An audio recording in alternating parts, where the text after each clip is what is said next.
요새 한국을 아예 떠나는 선후배들의 소식이 종종 들립니다. 2023년 기준 연평균 2만 명이 한국 국적을 포기하고 있는데요. 이들은 하나같이 한국에선 더 이상 미래가 없다고 말하고 있습니다. 우리에게 정녕 희망은 없는 걸까요? 오늘 영상에서 대한민국이 헬조선을 극복하고 아시아 넘버원 국가로 거듭나기 위한 3가지 교육혁신 방안을 소개합니다. 안녕하세요. 빅스쿨의 백운용입니다. 1부에서는 진로진학 컨설팅의 역사를 3가지 키워드로 정리해봤는데요. 거시적인 관점에서 교육정책과 대입제도가 어떻게 맞물려 돌아가는지, 그리고 그 결과로 어떤 대입 환경과 컨설팅 트렌드가 등장했는지 큰 흐름을 정리해봤습니다. 이어서 2부에서는 저출산 고령화, 학령인구 감소, 대학 경쟁력 약화, 국가인재 및 국부 유출 등 교육과 밀접한 관련이 있는 다양한 사회 문제들을 살펴보고, 이러한 문제들의 근본적인 원인과 나름의 해결 방안을 교육의 관점에서 제시해보려고 합니다. 사회현상, 문제제기, 문제원인, 문제해결, 그리고 기대효과 순으로 진행되고요. 오늘 영상에서는 문제의 원인까지를 살펴보겠습니다. 요즘 가장 심각한 사회 문제는 뭐니 해도 저출산 고령화죠. 2023년 기준 우리나라 합계 출산율은 0.72명까지 떨어졌습니다. 여성 한 명당 평생 낳는 아이의 수가 1명이 채 안 된다는 말이에요. 이 수치도 OECD 전체 국가 중 가장 낮은 수준인데요. 서울은 0.55명으로 더 낮아서 전 세계 최하위 수준입니다. 반면 65세 이상 고령 인구는 계속 늘어나고 있는데요. 내년인 2025년이면 전체 인구의 20% 이상이 65세 이상 노인이 되면서 우리나라가 초고령 사회에 진입한다고 합니다. 이런 추세라면 2072년에는 생산 가능 인구 100명당 노인 104명을 부양해야 한다고 하는데요. 2022년 노인 부양비가 24명이니까 50년 새 4배가 늘어나는 셈입니다. 이러한 저출산 고령화에 가장 직접적인 영향을 받는 게 바로 학령 인구입니다. 한국교육개발원에 따르면 2029년까지 전국 초중고 학생 수가 500만 명 아래로 떨어질 거라고 하는데요. 올해 전국 초중고 중 폐교하는 학교가 지난해 18개교에서 33개교로 약 2배 늘어나면서 저출산의 충격이 본격적으로 시작되고 있는 모양새입니다. 학령 인구에 대학 진학률과 단계별 탈락률을 적용하면 대학 입학 자원을 추산할 수 있는데요. 대학교육연구소의 보고서에 따르면 2021년 43만 명 수준인 대학 입학 자원이 2025년부터 2031년까지는 40만 명 선을 유지하다가 2032년부터 2040년까지 크게 감소해서 2040년에는 28만 명 수준이 될 것으로 예상하고 있습니다. 2021학년도를 기준으로 수도권 대학과 지방 국립대 정원이 약 26만 명 정도 되거든요. 그러니까 15년만 지나면 누구나 수도권 대학이랑 지방 국립대를 갈 수 있다는 말입니다. 학령 인구가 감소하면 대학 경쟁력이 떨어집니다. 이유는 크게 2가지가 있어요. 먼저 대학 입학 자원이 줄어들면 대학은 입학 정원을 채우기 위해 입학 기준을 낮출 수밖에 없어요. 의치한약수, 인서울 주요 10개대, 그리고 이공계 특성화대를 명문대라고 할 때 수능 응시생 기준으로 커트라인을 살펴보면 2013학년도 5.5%, 2023학년도 9%, 그리고 2040학년도 14.3%예요. 이렇게 커트라인이 계속 낮아지니까 대학 간판은 똑같은데 졸업장의 가치가 예전 같지 않다는 말이 계속 나오는 거예요. 다음으로 우리나라는 대학 등록금이 무려 15년째 동결 중이거든요. 그런데 대학 재정의 60%에서 90%를 등록금에 의존하고 있기 때문에 학생 수가 감소하면 대학은 재정난으로 교수 채용을 줄이고 연구 지원을 축소할 수밖에 없습니다. 그 결과 매년 발표되는 IMD 대학 경쟁력 평가에서 2023년 조사 대상 64개국 중 49위에 그쳤는데요. 이러다 글로벌 인재 경쟁에서 도태되는 게 아니냐 하는 우려가 점차 커지고 있습니다. 결국 젊은 세대를 중심으로 한국은 더 이상 희망이 없다는 생각이 광범위하게 퍼지고 있어요. 그리고 이 중에서 돈과 능력이 있는 사람들을 중심으로 엑소더스, 즉 탈한국 현상이 가속화되고 있습니다. 2023년 기준 연 2만 명이 한국 국적을 포기하면서 최근 11년간 총 26만 2,305명이 한국을 떠났고요. 해외에 장기 체류하는 인원도 2019년 4,000명대를 기록했습니다. 이들은 공통적으로 한국 사회의 정확한 성과평가 보상, 그리고 성장 기회가 부족하다는 점을 지적하고 있는데요. 특히 비슷한 교육 수준의 외국인들과 비교할 때 투자 대비 아웃풋이 터무니없이 부족하다는 점에서 한국 사회의 미래를 암울하게 바라보고 있습니다. 있습니다. 실제로 20대의 75%, 30대의 62%가 기회가 되면 해외로 이주할 의사를 밝히고 있는데요. 이는 한국 사회에 대한 젊은 세대의 불신과 절망이 생각보다 크다는 점을 여실히 보여주고 있습니다. 그렇다면 구체적으로 어떤 사람들이 한국을 떠나고 있을까요? 주로 AI, 반도체 등 첨단 기술 분야의 고급 두뇌들이 해외로 빠져나가고 있습니다. 최근 10년간 매년 3에서 4만 명씩 총 33만 9,275명이 한국을 떠났는데요. 이러한 탈한국 현상이 국내의 외국인, 이공계 박사들한테서도 동일하게 나타난다는 점이 더 큰 문제입니다. 국내 박사 절반이 4천만 원에서 8천만 원의 연봉을 받을 때 외국인 박사의 79.3%는 4천만 원 미만의 연봉을 받기 때문에 더 나은 대우와 기회를 찾아서 한국을 떠나고 있는 거죠. 결국 국내 인재는 선진국에 뺏기고 해외 인재 유치에도 실패한 셈이에요. 과학기술정책연구원에 따르면 2025년부터 이공계 석박사 인력이 감소하기 시작해서 2050년에는 현재의 절반 이하로 줄어든다고 하는데요. 전 세계적으로 우수한 인재를 유치하기 위한 경쟁이 심화되고 있는 상황에서 이러한 추세라면 우리나라의 R&D 경쟁력의 미래는 불보듯 뻔하겠죠. 인재 유출과 함께 우리가 주목해야 할 또 다른 문제가 있어요. 바로 국부 유출입니다. 국제 투자이밍 컨설팅사 헨리 앤 파트너스의 2024년 자료를 보면 한국에서 약 1,200명의 부자들이 해외로 이주할 것으로 전망하고 있습니다. 전체 인구 대비 가장 많은 부자들이 떠나는 나라인데요. 가장 큰 이유는 최고 60%로 사실상 세계 1위 수준인 상속세입니다. 2020년에 이건희 회장이 상속세로 11조를 냈는데요. 이게 미국이었다면 7조 원, 스웨덴이었다면 0원입니다. 영국의 경제학자 조앤 로빈스는 이러한 국가를 근로자 국가라고 규정했어요. 부유층이 자신의 부를 창출할 기반은 모국, 즉 국민국가에 두고 자녀 양육과 일상생활은 여건이 더 좋은 나라에서 보내면서 근로자만 남은 국가를 말하는 거예요. 이렇게 되면 세수 부족으로 생활 인프라 등에 대한 투자가 줄어들고 남아있는 사람들의 삶의 질은 계속해서 떨어지는 악순환에 빠지게 되는 거예요. 지금까지 현재 한국 사회에서 문제가 되고 있는 세 가지 사회현상과 이로 인해 촉발되는 심각한 사회 문제를 조명해봤습니다. 젊은 세대를 중심으로 상당수의 한국인이 자국의 시스템에 희망을 찾지 못하고 미국, 캐나다, 일본 등의 선진국으로 탈출하고 있다로 요약할 수 있겠는데요. 그렇다면 여기서 한국의 시스템에 절망하는 근본적인 이유가 무엇일까요? 저는 크게 세 가지 이유가 있다고 생각합니다. 첫 번째 이유는 입시 경쟁 과열과 이에 따른 사교육비 부담입니다. 우리가 좋은 대학에 진학하려는 이유는 결국 고소득의 안정적인 직업을 갖기 위해서인데요. 우리나라의 경우 전문직이나 고위 공무원이 아니더라도 OECD 국가 중 대기업 일자리 비중이 최하위 수준이에요. 그런데 모두가 명문대 대기업이라는 똑같은 목표를 갖고 달리기 때문에 경쟁자보다 조금이라도 앞서기 위해 영어 유치원, 초등의대반 등 평균 4살 7개월부터 사교육에 끊임없이 돈과 시간을 쏟아붓고 있습니다. 그래서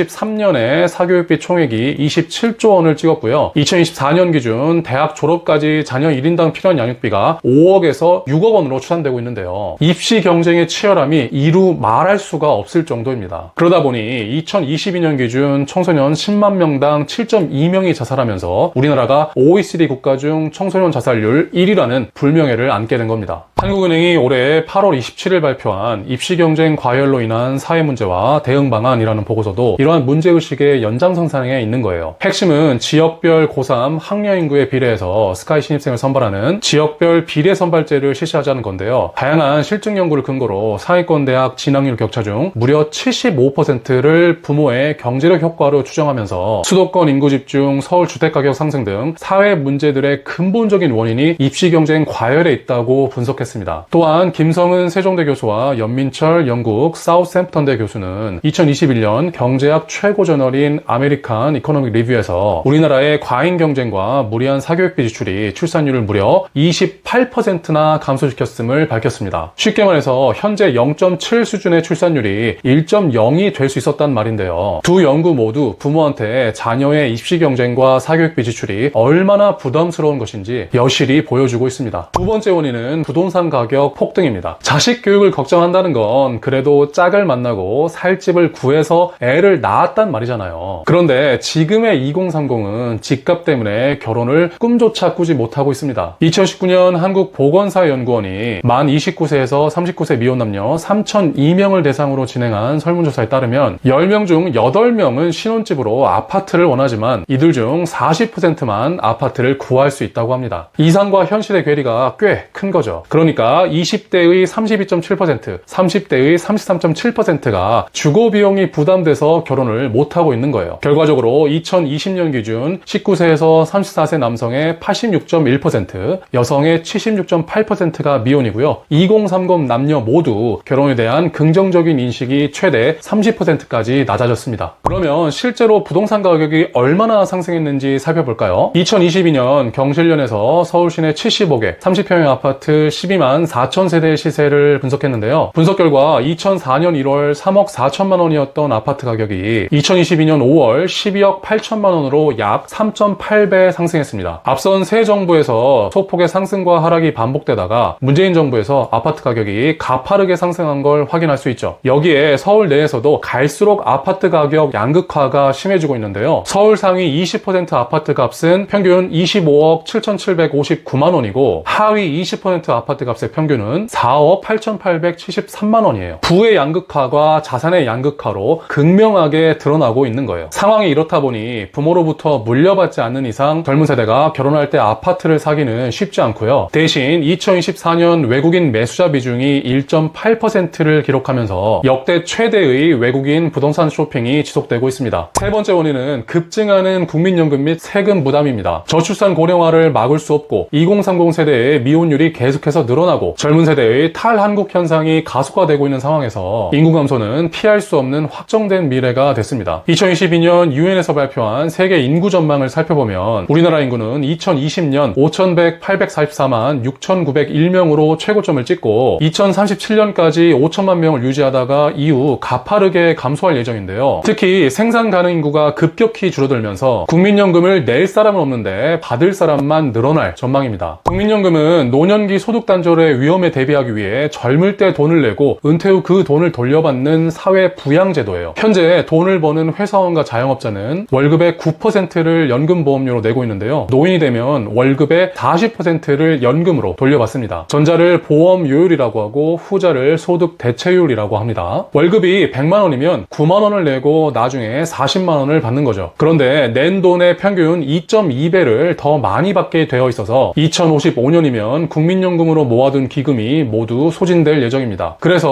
2055년 이후에는 월급의 약 30%에서 35%를 연금보험료로 내서 노인 세대를 부양해야 하죠. 월급 100만 원에서 35만 원을 보험료로 떼이는 거예요. 그래서 당연히 만 18세에서 39세 청년 중 52%가 국민연금이 미래 세대에게 불리하기 때문에 탈퇴하고 싶다는 의견을 밝히고 있습니다. 현재 정부에서 보험료율을 현행 9%에서 13%까지 올리고 소득 대체율을 40%에서 42%까지 상향 조정하는 안을 추진 중인데요. 이 안에 따르면 고갈 시점이 현행 2056년에서 최대 2088년까지 32년 늦춰집니다. 문제는 자동 조정 장치인데요. 수급자의 기대 수명이 늘어나거나 경제활동 인구가 줄어들면 연금 재정을 안정시키기 위해서 수급 연령을 늦추거나 소득 대체율을 낮춘단 말이에요. 쉽게 말해서 더 늦게, 더 조금 준단 말이에요. 이렇게 되면 2030 세대의 연금이 최대 20%까지 줄어들게 됩니다. 세대 간 형평을 맞추는 게 아니라 미래 세대한테 짐을 떠넘기는 거나 마찬가지예요. 그래서 차라리 국민연금법에 국가의 지급 보장을 명문화하자는 주장도 있는데요. 그러면 국가가 세금을 대폭 올리거나 막대한 빚을 질 수밖에 없어요. 이대로라면 미래 세대는 월급의 절반 이상을 세금이나 사회보험료로 내야 됩니다. 그러니까 한국을 탈출하지 않고는 도저히 방법이 없는 거예요. 전체 강의 내용을 빠르게 요약해볼까요? 먼저 주목해야 할 세 가지 사회 현상으로 저출산 고령화, 학령인구 감소, 대학 경쟁력 약화를 제시하고 저출산 고령화가 학령인구 감소와 대학 경쟁력 약화에 어떤 영향을 미치는지 살펴봤습니다. 다음으로 이러한 세 가지 현상이 촉발한 가장 심각한 사회 문제를 2030 세대의 탈한국 가속화로 규정하고 그 구체적인 양상을 국가 인재 유출과 국부 유출로 나눠서 정리했습니다. 끝으로 탈한국이 가속화되는 이유가 한국 시스템에 대한 젊은 세대의 절망에 있다고 보고 이러한 절망의 근본적인 원인을 입시 경쟁 과열과 사교육비 부담, 부동산 가격 폭등, 국민연금 및 세금 부담으로 분석했습니다. 젊은 세대들이 왜 한국을 떠나는지 살펴본 오늘 영상 어떠셨나요? 2030 세대와 청소년들이 겪게 될 암울한 미래를 기성세대들이 조금이라도 이해해 주셨으면 좋겠다는 바람이고요.